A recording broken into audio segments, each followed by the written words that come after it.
بسم اللہ الرحمن الرحیم۔ السلام علیکم، میرا نام عدیل احمد آزاد ہے اور آپ میرا یوٹیوب چینل دیکھ رہے ہیں۔ گزشتہ دنوں برطانوی اخبار انڈیپینڈنٹ میں ایک آرٹیکل چھپا اور اس آرٹیکل کا عنوان تھا، میں آپ کے سامنے رکھ دیتا ہوں اسکرین پر بھی، "If we teach young Muslim girls about sex, we can stop the next wave of radicalization." یعنی انتہا پسندی، دہشت گردی اور تشدد کی اگلی ویو اور لہر کو اگر روکنا ہے تو ہمیں مسلم طالبات کو، مسلم بچیوں کو سیکس کی ایجوکیشن دینی ہوگی، سیکس پڑھانا ہوگا ان کو۔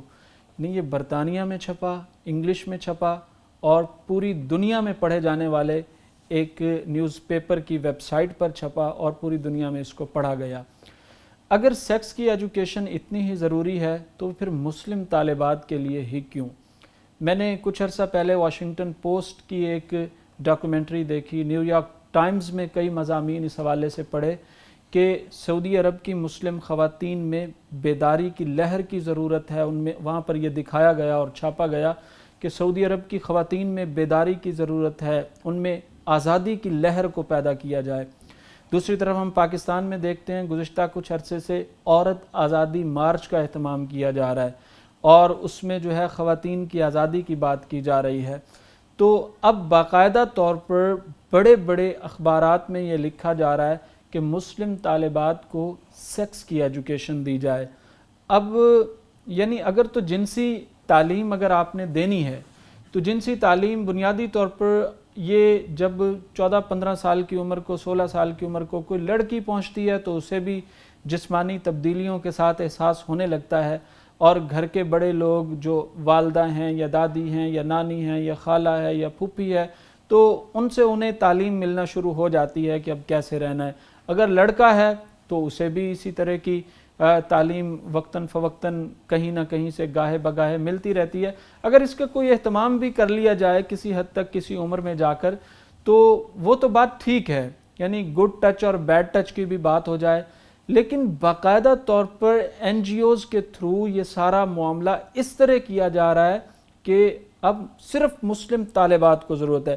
اس مضمون میں آگے تفصیل میں ایک کہانی گھڑی گئی جی، القاعدہ کے دہشت گرد یا داعش کے جو لوگ ہیں وہ ٹین ایجرز کو، لڑکیوں کو ان کے ہیرو بن جاتے ہیں، وہ لڑکیوں کو لبھاتے ہیں، لڑکیاں ان سے متاثر ہوتی ہیں، وہ پاسپورٹ ان کو مہیا کر دیتے ہیں، وہ لڑکیاں ان کے ساتھ داعش کے ساتھ مل جاتی ہیں۔ ایسا ہوا بھی ہے، یعنی یہ اس بات میں حقانیت بھی کسی حد تک ہے۔ شہر لاہور کے بھی واقعات چند سال پہلے ہم نے اس طرح کے سنے، برطانیہ میں بہت زیادہ یورپ میں یہ واقعات ہوئے، لیکن اب ان واقعات کی بنیاد پر 58 اسلامی ملکوں کی طالبات کو سیکس کی تعلیم دینے کی تجویز اخبار پیش کر رہا ہے، اور یہاں تو ہم پہلے میرا جسم میری مرضی مان نہیں ہے، یہاں تو پہلے ہی جو ہے عورت آزادی مارچ مان نہیں ہے، یہاں تو پہلے ہی سعودی عرب میں آپ کی این جی اوز پہنچی، وہاں خواتین کو وہ بھڑکاتی ہوئی پائی گئیں، انہیں پکڑا گیا، جیل میں ڈالا گیا تو کینیڈا نے شور مچا دیا،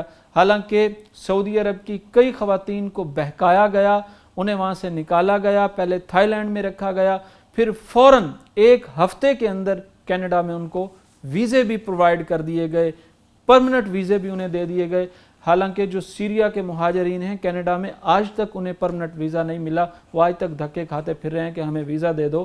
تو یہ اس طرح کے معاملات اب امتیازی سلوک ضرور ہوتا ہے، یعنی آپ سیکس ایجوکیشن اگر مسلم طالبات کو دیں گے تو آپ ماڈرن کہلائیں گے، آپ اچھے کہلائیں گے، آپ تہذیب یافتہ کہلائیں گے، آپ آگے بھی بڑھ سکیں گے، اور اگر یہ ایجوکیشن نہیں دیں گے تو پھر آپ کی لڑکیاں داعش میں جائیں گی، آپ کی لڑکیاں جو ہیں وہ القاعدہ میں جائیں گی، آپ کی لڑکیاں دہشت گرد بن جائیں گی اور یہ سارا کچھ معاملہ ہو جائے گا۔ یعنی اس طرح سے پروپیگنڈا دنیا میں کیا جا رہا ہے۔ اسلام کو اب جو ہے وہ اب مخفی دشمن مخفی نہیں ہے اب اسلام کا، اب دشمن عیاں ہے۔ آپ نے تہذیب کی جنگ لڑنی ہے، آپ نے اب کلچر کی جنگ لڑنی ہے، آپ نے اب میڈیا کی جنگ لڑنی ہے۔ ہمارے نوجوان کو اب اس طرف آنا ہوگا، نوجوان بیٹیوں کو بھی، نوجوان بیٹوں کو بھی، لڑکوں کو بھی، اب اس اسلحے کو تھامنا ہوگا جو نظریاتی اسلحہ ہے، جو غیرت کا اسلحہ ہے، جو اسلام کی تعلیمات ہیں، جو رسول کی تعلیمات ہیں صلی اللہ علیہ وسلم، تو اس طرف آنا ہوگا۔ ایک وقت کے بعد جب آپ سمجھنے کے قابل ہو جاتے ہیں، قرآن پاک پڑھتے ہیں، ترجمے کے ساتھ پڑھتے ہیں، تو بہت سارے معاملات حل ہو جاتے ہیں۔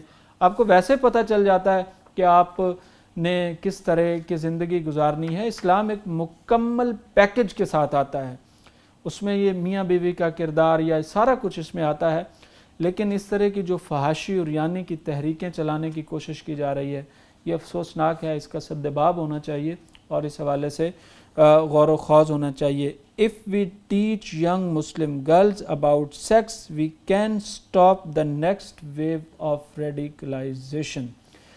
تو تطرف، جو انتہا پسندی ہے، دہشت گردی ہے، اس کو ہم جو ہے روک پائیں گے تو صرف اس طرح روک پائیں گے کہ ہم ان کی بچیوں کو، نوجوان طالبات کو سیکس کی تعلیم دے دیں۔ بہت خطرناک رجحان ہے، بہت خطرناک رجحان ہے۔ والدین کو اسپیشلی غور کرنا چاہیے، ان کا بچہ کیا دیکھ رہا ہے، ان کی بیٹی کیا دیکھ رہی ہے۔ ایک بیلنس ہونا چاہیے، چیک اینڈ بیلنس کے ساتھ آپ وقت گزاریں گے تو آپ آگے جا سکیں گے۔ ورنہ یہ موبائل فون ہے، آپ موجود ہیں بستر میں، وہ موبائل فون بچہ لیے بیٹھا ہے تو دنیا جہان کی چیز وہ دیکھ رہا ہے۔ آپ چیک کرتے رہیں گے، تنبیہ کرتے رہیں گے، اس کو تاکید کرتے رہیں گے تو اس کا ایمان بھی بچے گا، زندگی بھی محفوظ ہوگی اور وہ کوئی اچھا پازیٹیو کردار بھی دنیا میں ادا کر سکے گا۔ ورنہ یہ جو جیومیٹری جنریشن آ رہی ہے، نسل آ رہی ہے، یہ آگے چل کے کسی کام کی نسل نہیں ہے۔ یہ نہ دین کی ہے، نہ اخلاق کی ہے، نہ والدین کی ہے، نہ اقدار کی ہے، نہ قوم کی ہے، نہ ملت کی ہے۔ یہ آگے چل کر کوئی بڑا کردار ادا نہیں کر سکتی۔ یہ تب ادا کرے گی کردار جب یہ کسی ویژن کے ساتھ کھڑی ہوگی، اور اسلام سے بڑا ویژن کوئی نہیں ہے۔ رسول اللہ صلی اللہ علیہ وسلم کی حیات طیبہ سے بڑا ویژن کوئی نہیں ہے۔ آپ صلی اللہ علیہ وسلم کے کردار سے بڑا کردار کوئی نہیں ہے۔ آپ صلی اللہ علیہ وسلم جیسا موٹیویشنل سپیکر دنیا میں کوئی نہیں ہے۔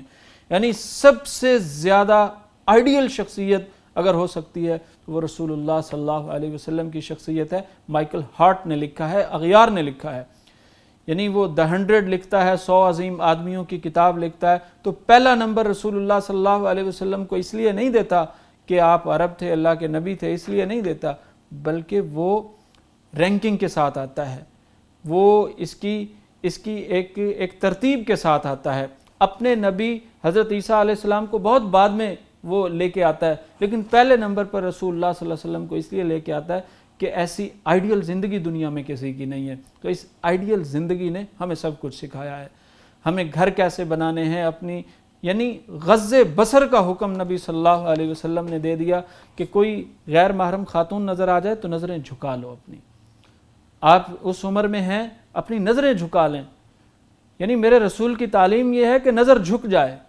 دوسری طرف ہمارے جو جدید ایجوکیشنل سسٹم ہیں ان میں یہ بات لائی جا رہی ہے کہ سیکس کی تعلیم دی جائے، تو یہ سارا افسوسناک ہے۔ اس پر بہرحال بحیثیت مسلمان ہمیں غور ضرور کرنا ہے کہ ہمیں ہمارے بچے کو، ہماری بیٹی کو، ہمارے بیٹے کو اسکول میں کیا پڑھایا جا رہا ہے، اس کا چیک اینڈ بیلنس رکھنا ایک مسلمان کا فرض ہے۔